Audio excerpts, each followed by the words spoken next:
This motion goes to the very heart of the way clubs are represented in GAA democracy.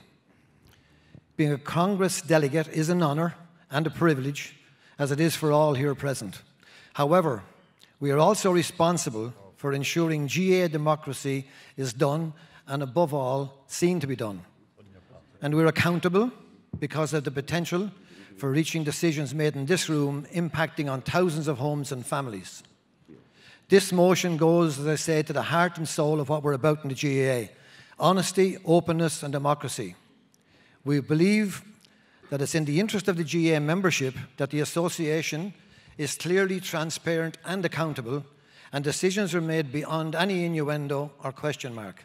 The voting technology that we are using today allows every vote to be recorded immediately and linked to an individual.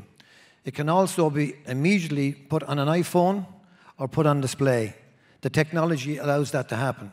Uachtaráin, notwithstanding the very eloquent and sincere sentiments expressed by the previous speaker, I find this motion a little disturbing, and it is firmly imposed by Cork.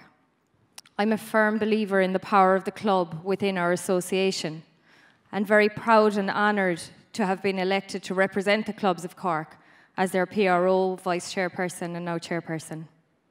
Like me, the vast majority of delegates to Congress are elected by their clubs.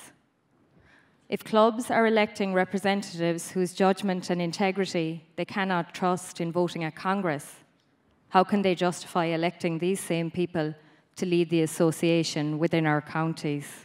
Europe would be firmly opposed to this motion, and for different reasons, a number of them which I will outline.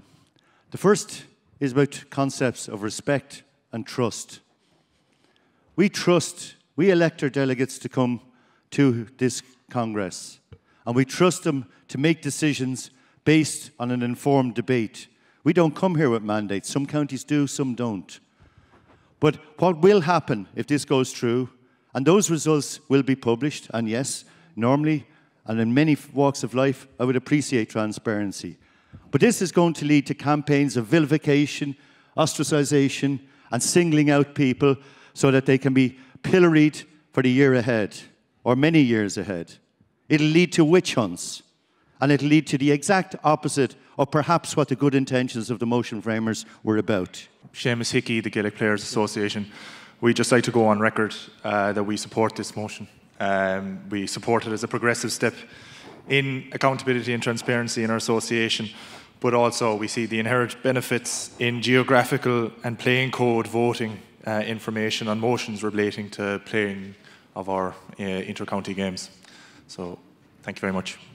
In this age of communications,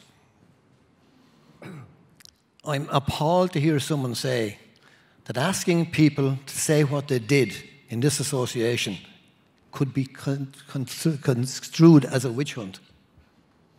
I'm also disturbed that some things were said at last year's Congress, but I don't want to go into that in detail, about the CPA. The entire playing body, if you accept the CPA, whatever you like, has now said they want transparency.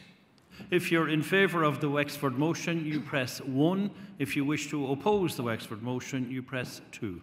Motion is defeated, 17% in favour, 83% against.